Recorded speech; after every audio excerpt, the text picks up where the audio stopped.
So the vaccination not only protects the individual, it also give us herd immunity. Herd immunity is when a lot of people are vaccinated, it can protect the people who are not vaccinated as well.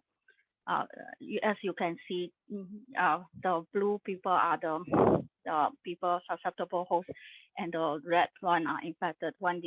When a lot of people are vaccinated, although some of the people are still susceptible, they will not get the infection. And the other thing that the vaccination is important is it produces with more and more people infected, the virus replicate more and more, and it can produce variants, and some of the variants can be variants of concern. Variants of concern is defined as the variant which can affect diagnostic treatment and vaccine efficacy, or it increase the disease severity or transmissibility. Of course, the virus, when they replicate, they are bound to produce mutation. Only some of them are variants of concern. In COVID, there are variants that have concern, as is initially is alpha, beta, gamma, delta, and now is the Omicron is the variants of concern.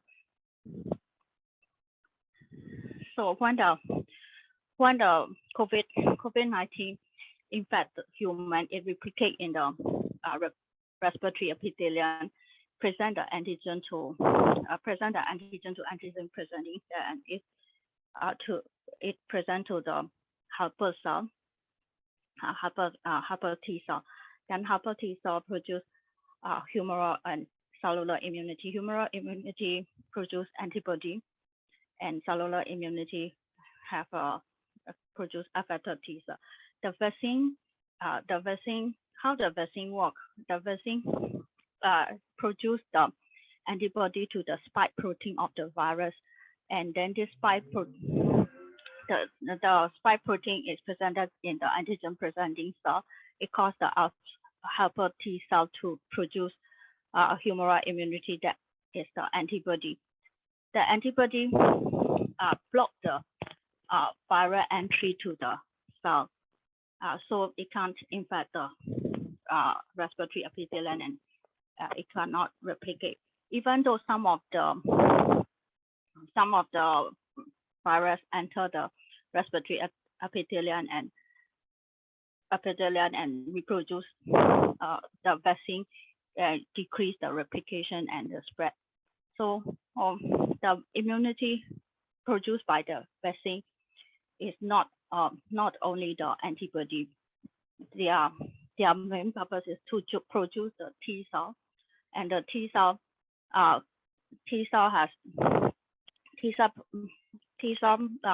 the humoral and humoral immunity that have a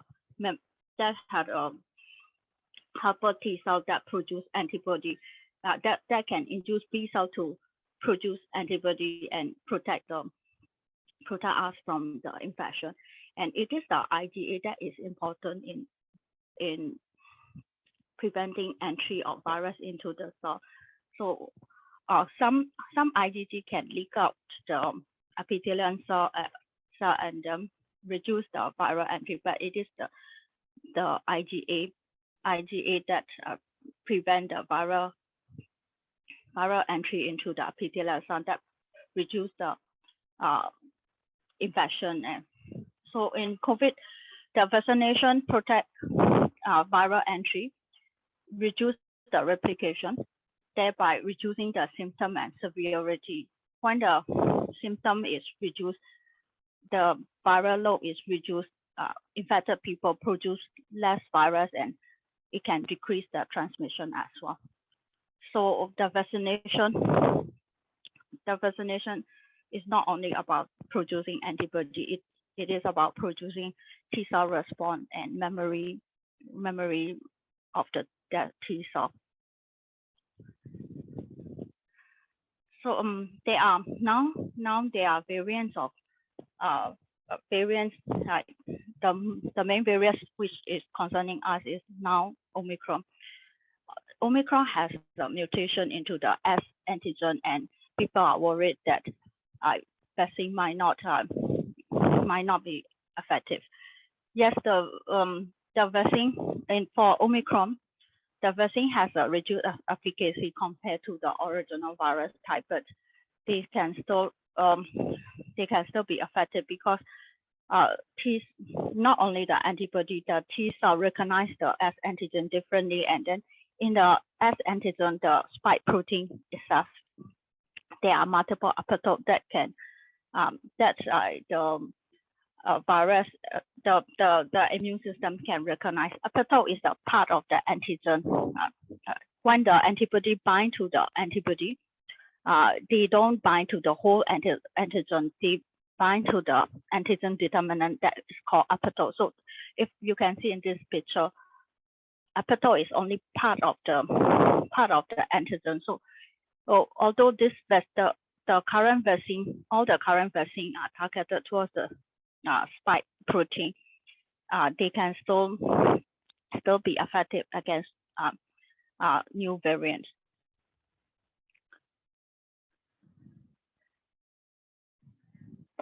So when we think about the vaccination, then first is whether we should get the vaccination. The vaccination has been given to millions of people, and it is shown to be effective. It is still effective against new variant. Of course, when this new variant have got more mutations, the vaccination might not work at some point. But up to this Omicron variant, the vaccination has still some efficacy, but the efficacy is not as good as the original strain.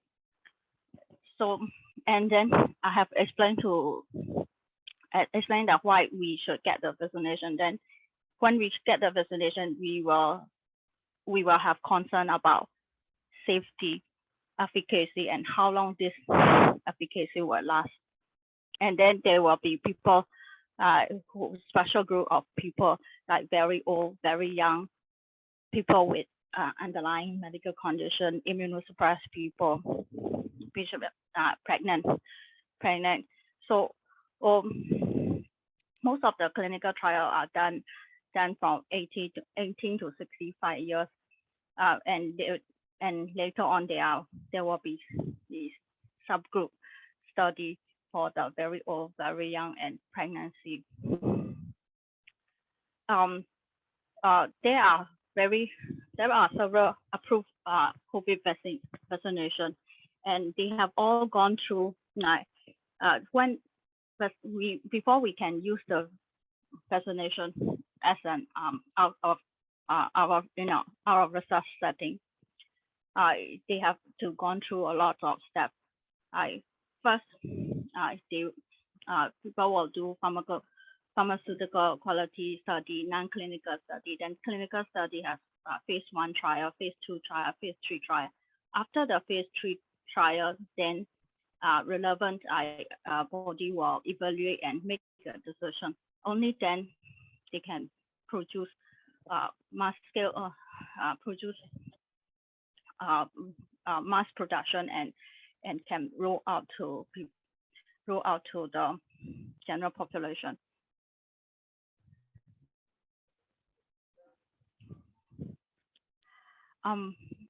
So phase 1 trial mainly tests about the immune response, and it is done in only a small number of people. Phase 2 trial is testing about the dose and the common side effects. Phase 3 trial have thousands of volunteers, and then it can detect less common side effects and detect the efficacy. So in a normal period, vaccines are available for use after the phase 3 trial. They have done some large-scale production. Only then it is available for use. So that is the normal time scale. In COVID-19 vaccination, the time scale has been much shortened, and it is available for use after the phase 3 trial. But now a lot of vaccines have gone through large-scale production, and then millions of people have received the vaccination, and it is shown to be safe and it is safe for most individuals. The benefit of vaccination outweighs the risk for most individuals. Before we talk about different vaccine, we should know about how different vaccines are different. Do you have any questions? Do anybody have any questions now?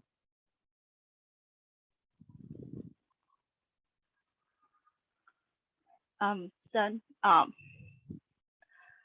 there are different types of vaccine, and mainly they vary. It is important to know which platform the vaccine used to present the antigen to the human body. We start from the most right hand side. Live attenuated vaccine is a real virus that is attenuated.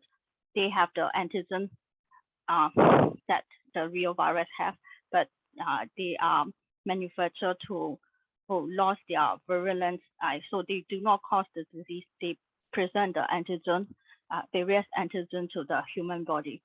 That is live attenuated virus. And inactivated virus is the same coronavirus, like COVID-19 virus, that is inactivated, so that they can't replicate. They are killed, so they can't produce the disease, but they still can present antigen to the human immune system, so that we will recognize the antigen when the real disease occurs. And the viral vector vaccines they are different virus. We use other virus in COVID-19.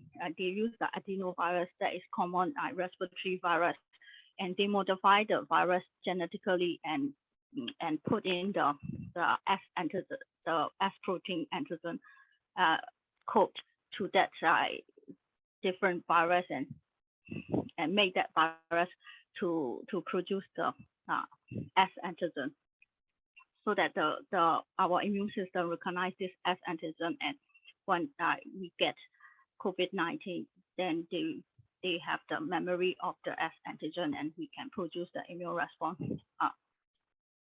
In viral vector vaccine, and there is two types. One is replicating.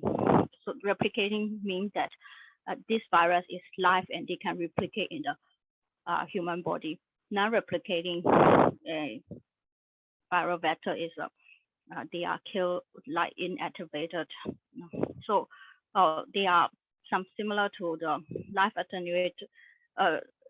Replicating viral vaccine is similar to the live attenuated whole vaccine virus, but they are different virus with modified genetic code.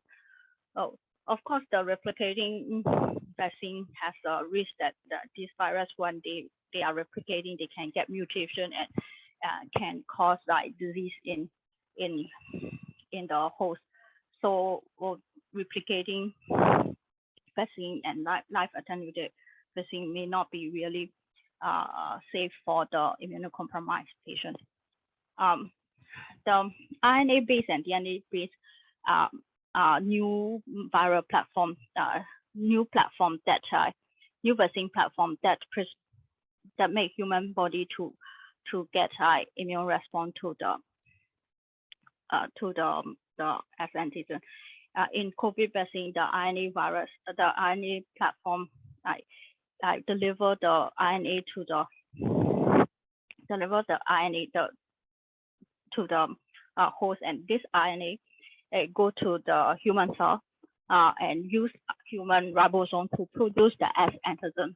Then this S antigen is presented to the antigen presenting cell and produce the immune response.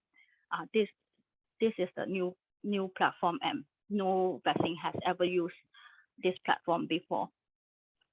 The viral particle-like vaccine and protein unit vaccine they are the protein. They are specifically, it is a S antigen. We give the S antigen to the host, and the host immune system recognize the S antigen and produce the immune response. The protein unit vaccine has been used before, like hepatitis C vaccine.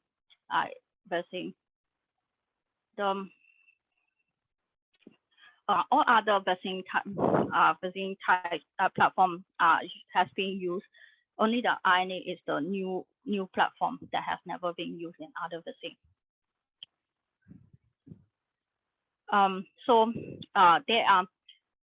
There are more than 30 available vaccines, but I'm not going to talk about all the available vaccines. The most common and the most tested vaccine RNA-based vaccine, that is Pfizer or Moderna, or viral vector vaccine like AstraZeneca, Janssen, and the vaccine produced from the Russia's Sputnik vaccine. They are the viral vector vaccine. The inactivated vaccines are CoronaVac or Sinovac or Sinopharm, or the vaccine Covaxin from India. They are the inactivated virus vaccine, and Novavax is the protein-based vaccine. So these are the common vaccines that is available. In viral vector vaccine, Covishield is use the same formula as the AstraZeneca, but it is produced from India. So Covishield has the same formulation with AstraZeneca.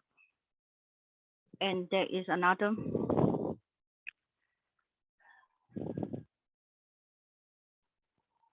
And there is another vaccine come from the produced by India that use the same formula with Novavax.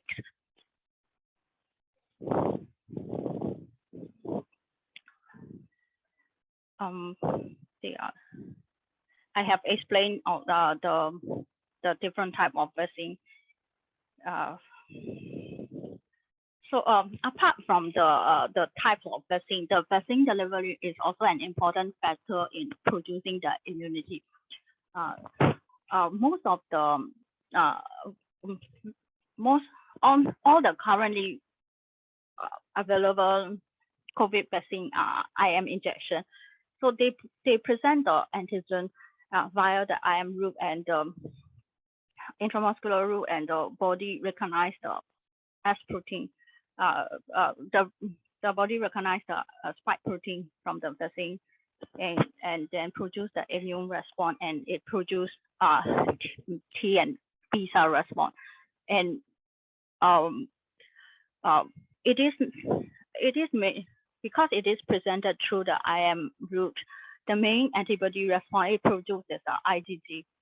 But really, when we look at how the vaccine works, IgA is much more effective in preventing viral entry. So if we can deliver the vaccine through the respiratory tract, through the inhalation method, then it can produce more IgA response and maybe more effective.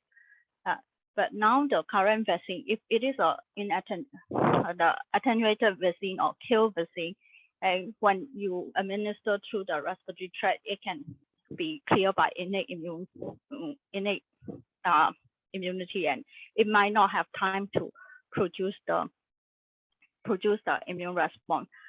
There are some trial vaccination that use live attenuated COVID-19 viruses to deliver through the intranasal or through the inhalation route to produce a more intense IgA response that may be more effective than the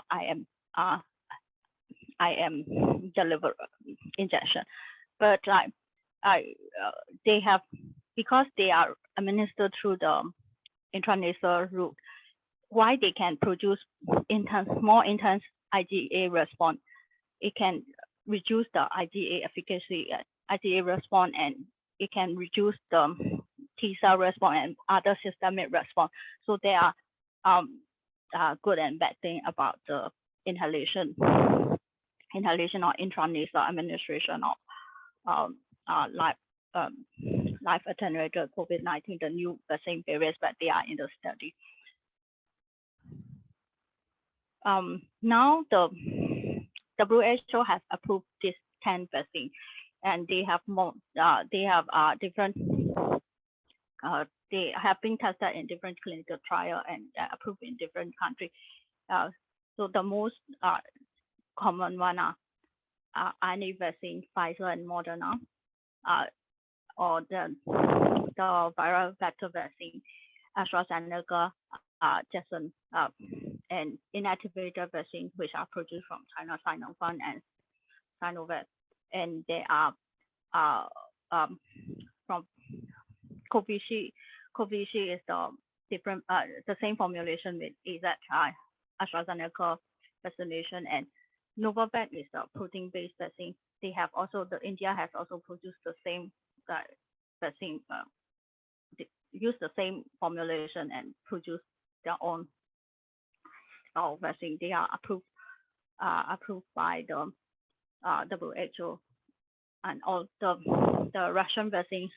Sputnik is not in the WHO approved list, but I checked to the in Myanmar, according to the WHO website, they say in Myanmar, these 3 vaccines are approved. And you can read about all this particular vaccine in the WHO website, and the link I have provided the link in the slide. And there are some there are some other vaccines produced by different countries, because in Myanmar, apart from the vaccine from the India, they may be available and if you got time, it is good to read about. They may be available in Myanmar, and now the Sinopharm has 2 versions. The original version is produced from Beijing Institute, and it is Sinopharm, the Beijing version. They have China has produced different versions called Sinopharm Wuhan, and it is produced by different institutions. They didn't really mention what are the difference between Sinopharm and Beijing version and Sinopharm Wuhan version. Most of the study are done on Sinopharm Beijing Institute. And I will talk about the vaccine, which is Pfizer and Moderna, the RNA vaccine. They have been they are used most commonly, and Pfizer is the only vaccine that has been approved for 5 to 11 years. Moderna is approved from 12 since for 12 years and older. So for children, like young children and adolescents, only the Pfizer vaccine has been approved. For 12 years onward, Moderna is approved for 10 years onward. And the booster vaccine is, they have Pfizer and Moderna has recommend booster dose after 5 months. After 5 months, and Moderna is 6 months. After 6 months of the primary vaccination, we can have a booster dose. Pfizer, the booster dose is the same as the primary dose. Moderna, the booster dose is half the dose of the primary dose. And there are a lot of common side effects like malaria, fever, chills, but we should know about more serious side effects. And both Pfizer and Moderna, the most serious side effect is the myocarditis. But it is very rare, and the risk of the benefit of vaccination still outweigh the risk. Of course, all the vaccine has anaphylactic reaction, and the anaphylactic reaction to the vaccine are all very rare. But for RNA vaccine, the serious side effect is myocarditis, and it usually occur in younger population, 16 to 40 years.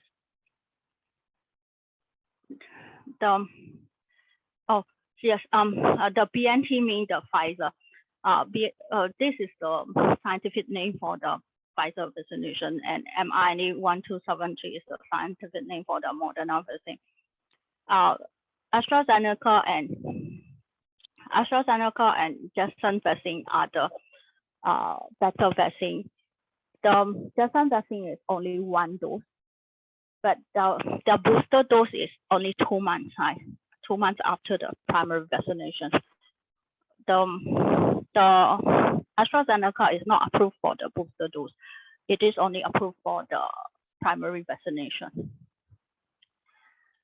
And the most serious side effect of the better vaccine, Janssen vaccine, both Janssen vaccine and the AstraZeneca vaccination is like thrombosis with thrombocytopenia. It is something like heparin-induced thrombocytopenia. People have thrombosis, but at the same time, they are bleeding and thrombocytopenia, and it usually occur in younger population, younger female. It is like more common in the Caucasian country. I haven't because in Caucasian country, young lady, they have very high risk of thrombosis. They have very high risk of thrombosis, and they can be very serious and life-threatening. Primary vaccination usually is 2 doses. For the immunocompromised, we recommend 3 doses of primary vaccination, and the third dose is 2 months after the primary vaccination. So for normal healthy people, 2 doses for the primary vaccination. For immunocompromised patients, it is 3 doses to complete the primary vaccination. And for immunocompromised people, vaccination should be given at the period of minimum immunosuppression. All the currently available COVID vaccines are safe for the immunocompromised patient because there is no live vaccine available now. They are safe for the immunocompromised patient, but we should be given we should give the vaccine during periods of minimum immunosuppression because vaccine need to mount the immune response. So for the people with the receiving chemotherapy, then it is the best time is before their next chemo started. But you need to leave about 2 weeks for the vaccine to mount the immune response. So it is usually 2 weeks before their start of next chemo or next immunosuppression. That is the best time to give vaccination to immunocompromised patients. If their chemo has finished, then we should wait for the immunosuppression, the chemo or the immunosuppression to clear from the body, then give them another 2 weeks so that we can get a good immune response from the vaccine. From the UK guideline, who is eligible for the third 3-dose vaccination is people with the immunosuppression, so people with primary or acquired immunodeficiency. So primary immunodeficiency disorders such as lymphoma, leukemia, combined immunodeficiency syndrome, and HIV is acquired immunodeficiency stage. So HIV who are not control of CD4 count is less than 200. They need to get three doses for the primary vaccination.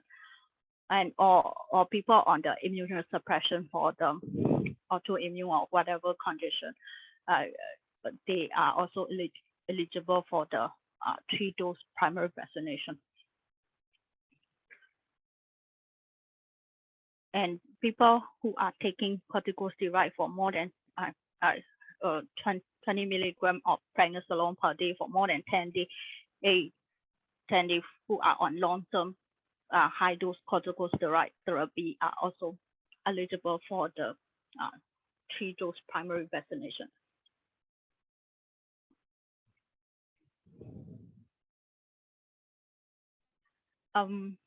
These are just the timing they have recommended for people who have received this kind of immunomodulator, and you can see later in detail in my presentation. But Novavax is a protein-based vaccine, and it is approved for 18 years and older.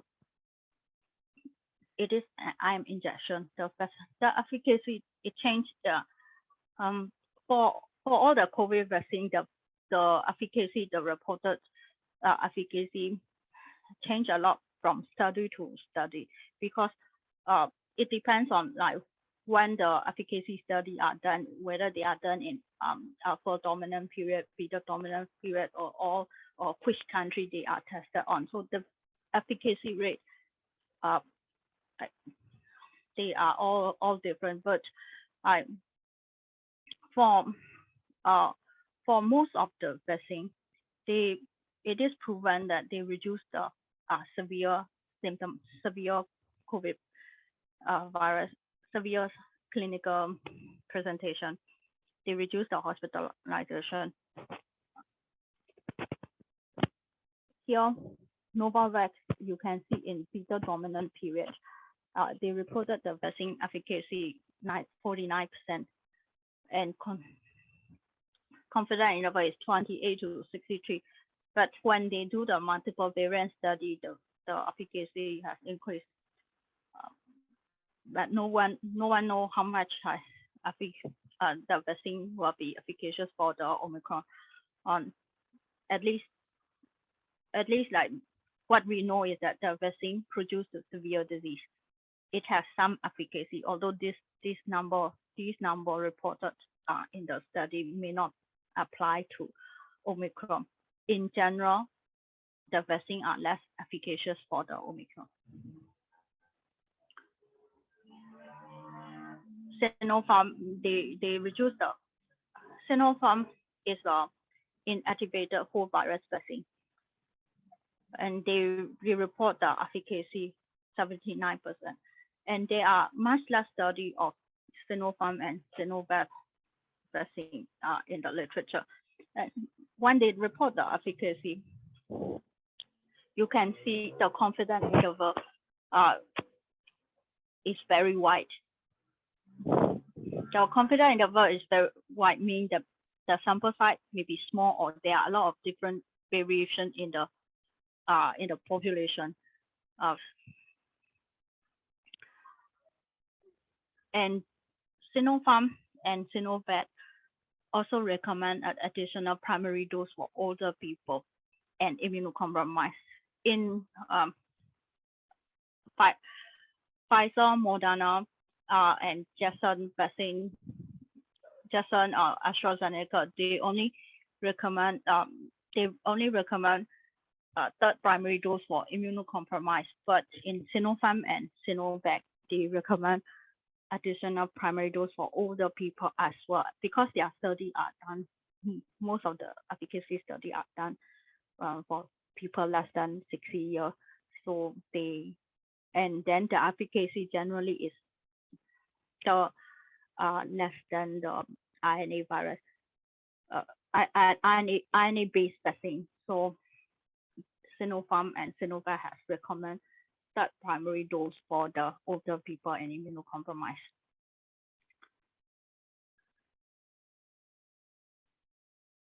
And for the others, like in Sinopharm, Sinovac, other apart from the Pfizer and Moderna, that has a clear guidance on who to get that primary vaccination. The WHO has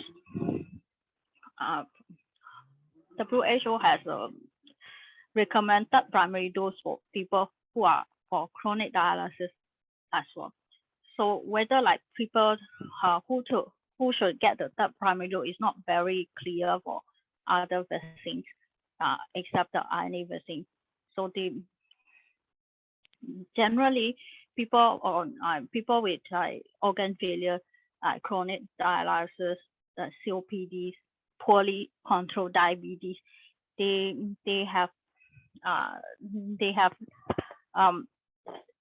didn't produce a very good immune response to the primary vaccination, and they may need that dose of the primary vaccination. So it is not very clear for this type of people with chronic organ failure, because they are not defined as immunosuppressed according to the guideline, but they still didn't produce enough immune response to protect them from the disease, and they are high risk people who can get severe disease. So people may choose to give third primary vaccination, those primary vaccination to this sort of people as well. And so when we talk about primary vaccination and booster vaccination, we should get a booster vaccination because our immunity wane in about 5 to 6 months, and giving the host another booster dose of vaccination is shown to reduce the disease incidence. So people should get the booster vaccination if resources are available. But in most countries, they are still rolling out primary vaccination, and booster vaccination has not been rolled out in most of the country. But if resources are available, if we can get the vaccine, people should get the booster dose. Then what to get for booster vaccination? Whether we should get the same vaccination or the different vaccine. Now the currently available evidence are all for the same vaccine, but they are only tested for primary vaccination. Booster vaccination has not been tested for a lot of available vaccine. So the standard of practice is still homologous. Homologous means the same vaccine for all the primary dosing, like first dose, second dose, or third dose. That is the primary vaccination. At least for the primary vaccination, we should get the same vaccine. That is the standard of practice, and limited study have been done for mixing the vaccine. For the because of the availability, because for the COVID vaccine, there are studies done to get a different vaccine, the mixing of the primary vaccination. First dose, they can get AstraZeneca, then second dose, they can get another vaccine, whether an RNA vaccine or subunit protein vaccine or inactivated vaccine. Currently, if there is no available, like the same vaccine is not available, getting a different vaccine is better than getting nothing at all.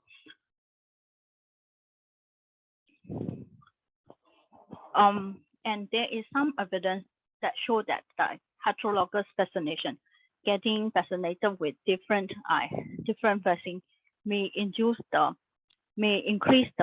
immunogenicity and may increase the effectiveness. But it is not true for all the vaccine combination. It is only true for certain combination. And there are studies done for how to combine different types of vaccine, and I will get to it on the later slide. Other concern about missing the vaccine is that the vaccine can itself produce another different immune response. The vaccine are designed to produce the T-cell response that produce IgG, but sometimes the vaccine can produce the IgE response, like kind of allergic reaction. So if you get different vaccine, you increase the chance of getting this kind of reaction. So although it is shown that different heterologous vaccination is increase the immunogenicity, increase the effectiveness, there are still some risks, and studies need to be done for the safety. But in general, people have done some of the combination missing vaccine study, and they are shown to be safe. Pfizer, Moderna, AstraZeneca, and Janssen vaccine are most commonly used, and the general recommendation for what to get if these vaccines are available is, if in the young patient 5 to 11 years, it is only Pfizer is the only approved vaccine for 5 to 11. From 12 years onward, only from 12 to 17 years, only Pfizer and Moderna are approved. For 18 years and above, all 4 vaccines are approved, and all 4 vaccines plus Sinovac, Sinopharm, and Covaxin, they are all approved from 18 and above. The study is done for 18 years and above. They didn't put the age limit for all the available vaccine. And studies shown that older individuals are safe to get the vaccine. So there is no upper age limit for the COVID vaccine, currently available COVID vaccine.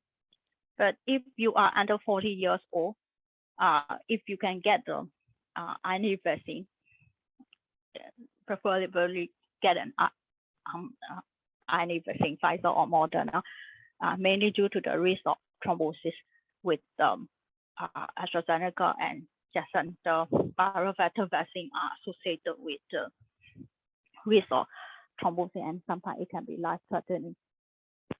All the vaccine has been approved for pregnant women and breast. Not approved. They are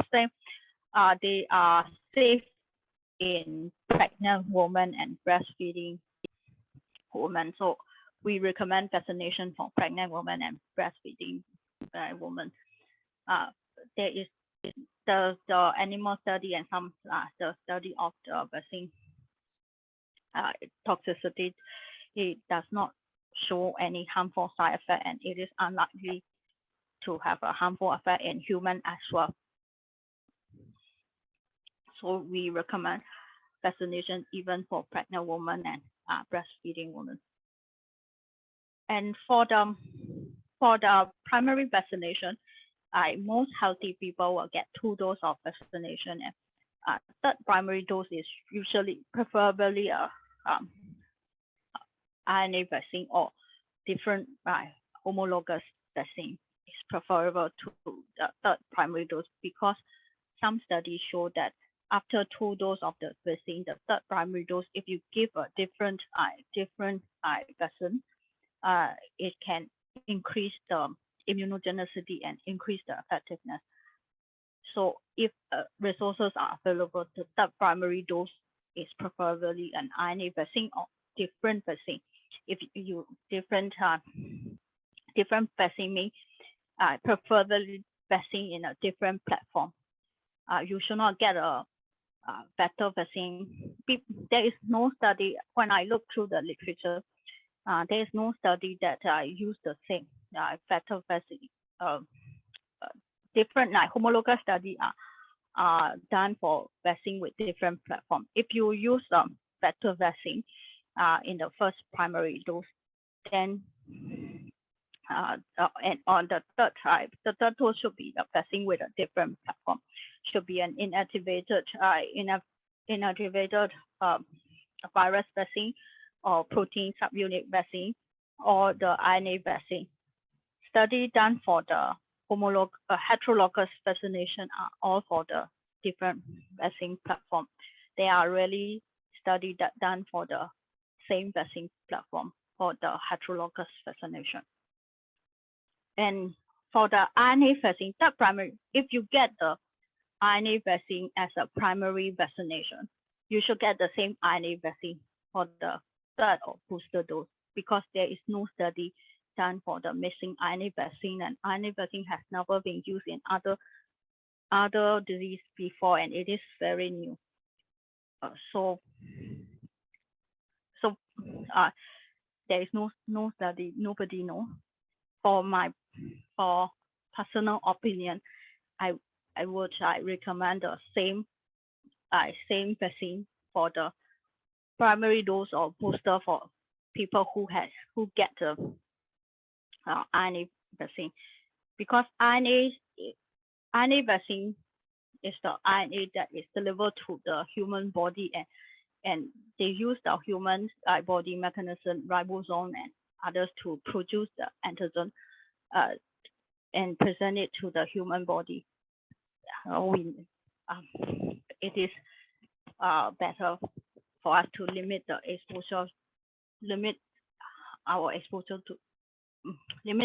of new agents. So I would personally recommend, if you get an RNA vaccine, whether for the third primary dose or the booster vaccination, should get the same vaccine. But if you get other like viral vector or inactivated vaccine, you should get different platform vaccination for the third primary dose or the booster dose. So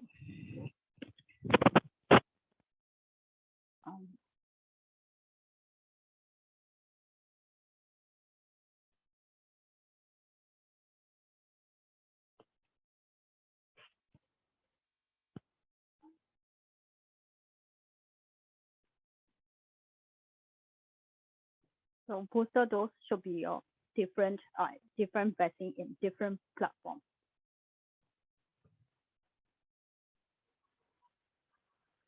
As I have explained, using different vaccine for the booster dose or primary dose. Now most of the study are done for the missing vaccine for the primary dose. The missing vaccine for the booster dose, they are limited study. They have shown that there is enhanced immunogenicity if we use different vaccines, but they are limited safety data, and side effects are more if you use the different vaccine, because you present the antigen to the body with slightly different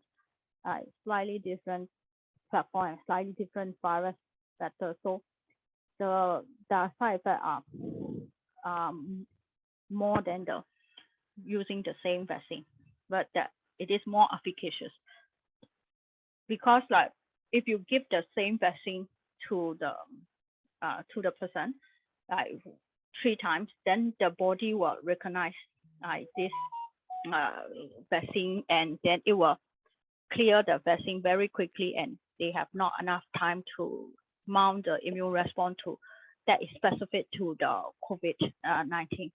Let's say if you use the same adeno in the viral vector vaccine, if you use the AstraZeneca vaccine, first dose, second dose, then the body have antibody to other antigen in the adenovirus that we use in the viral vector, and you can produce the immune response to that viral vector rather than the S antigen. So they become less efficacious when you give it for multiple times.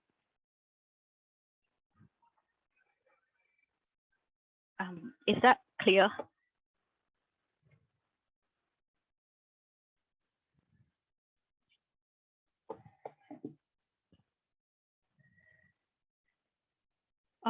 So we have told that they are limited only limited combination work for the heterologous vaccination. Currently, the available study that have tested are the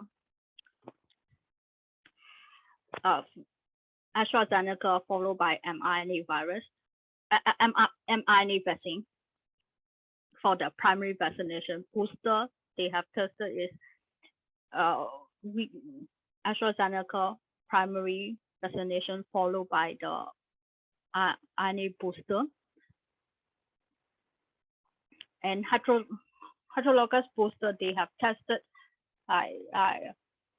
They have tested the if you give the AstraZeneca as a primary dose, or if you give if you give Sinovac vaccine as a primary dose, it should be followed by AstraZeneca or Pfizer. That means if you give inactivated viral vaccine as a primary dose, the booster dose should be the vector vaccine or RNA vaccine.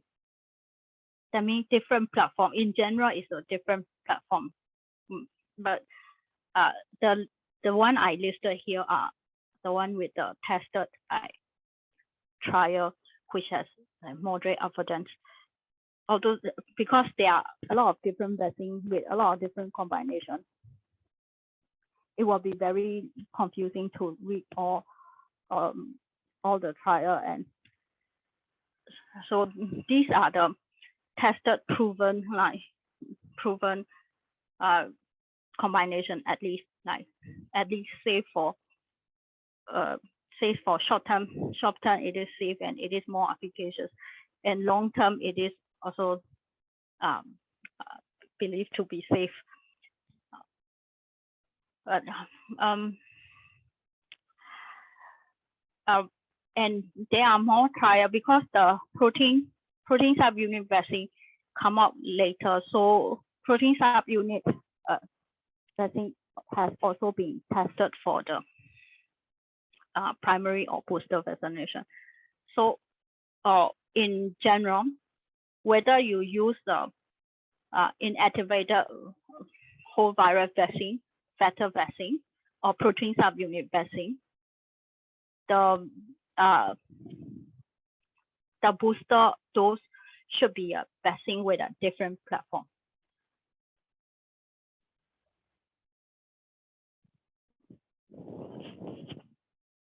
And most of the combination, like when compared to the RNA virus, like homologous vaccination, they are not superior. Some of them are inferior. If you see, if compared to the Pfizer, like if you see the last line, when compared to the Pfizer, BNT is a Pfizer, the abbreviation for the Pfizer. If you compare primary vaccination with 2 doses of Pfizer, Pfizer plus, if you mix Pfizer and Moderna, is non-inferior. But like if you use Pfizer or Novavax, Pfizer followed by Novavax is inferior to the to Pfizer or Pfizer plus Moderna. So apart from the RNA vaccine, we should use the different vaccine in different platform for booster dose or third primary dose. So this is the summary. So the WHO or emergency use listing say that like if we use inactivated vaccine for the initial dose, we can use the RNA or other RNA for subsequent dose. If we use the vector vaccine for the initial dose, we can use the RNA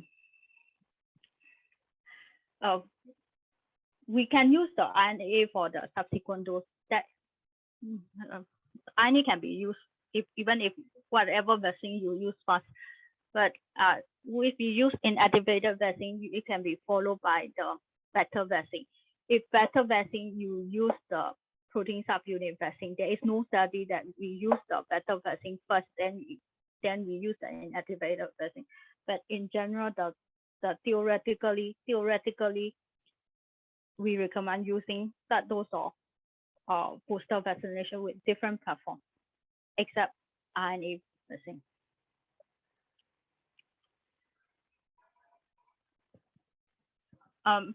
And then, even though people already have the COVID infection, we still recommend vaccination, even though people already have the natural infection. And if people have the infection in between the vaccination, we should get the second one after you have recovered from the infection. If people with the COVID infection, they have received monoclonal antibodies, tocilizumab, sarilumab, or if they have received monoclonal antibody as part of the COVID treatment, which people should wait for 90 days before they get the vaccination, because monoclonal antibodies suppress our immune response to COVID. That is why we need to wait 90 days to get the vaccination. Then we have talked about the talk about the vaccination. Then people will ask, like, when we use the antibody test, whether the antibody test, what the antibody test means, does it represent immunity? Whether we should test our antibody before getting the booster dose. And the answer is no. The antibody level testing is not recommended to test the immunity. Even if you have antibody, it does not mean that you have the immunity. Even if you don't have the antibody, it does not mean that you don't have the immunity. Antibody tests only mean that you have previous exposure to COVID or previous exposure to the vaccination. We don't recommend testing it in to test the immunity, because the antibody tests are not standardized.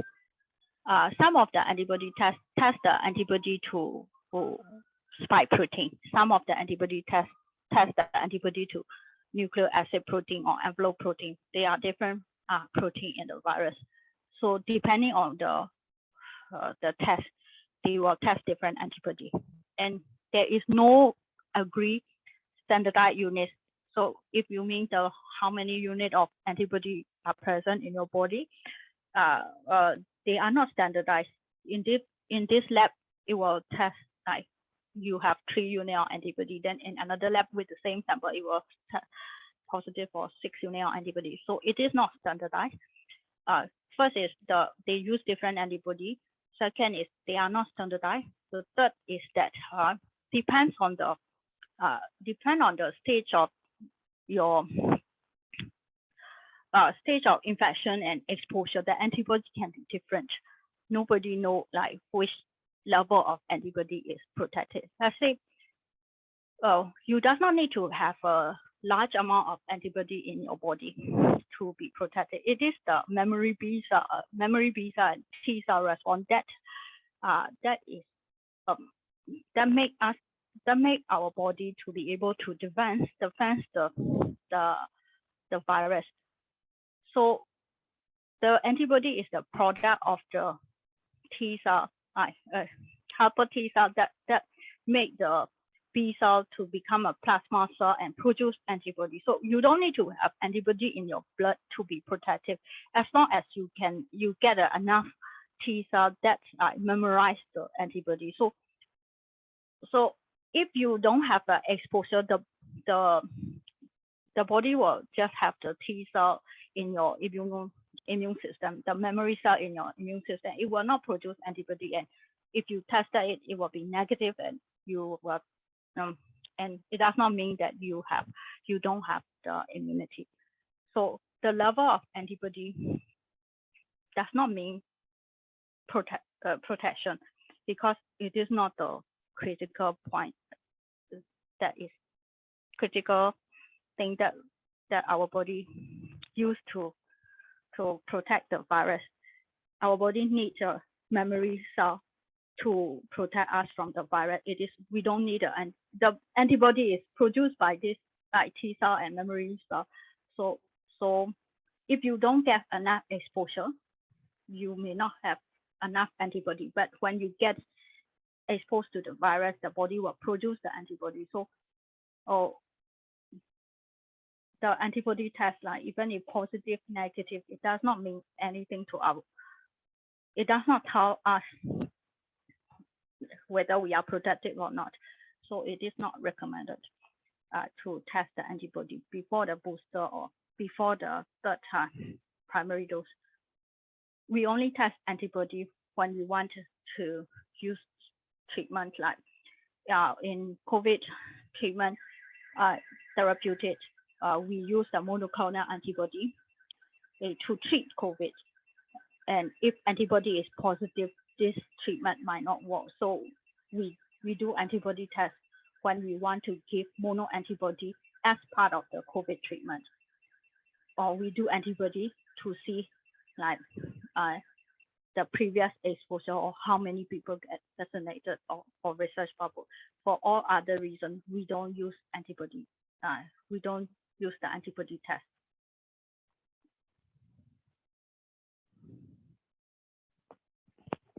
Take-home message is we use the same vaccine for at least for the primary vaccination.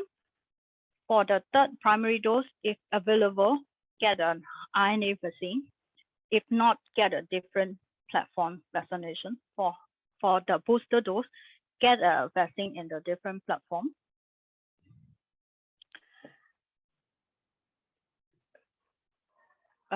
And we don't use antibody test to test the immunity. And we recommend vaccine even after you have natural infection. And that is end of my presentation.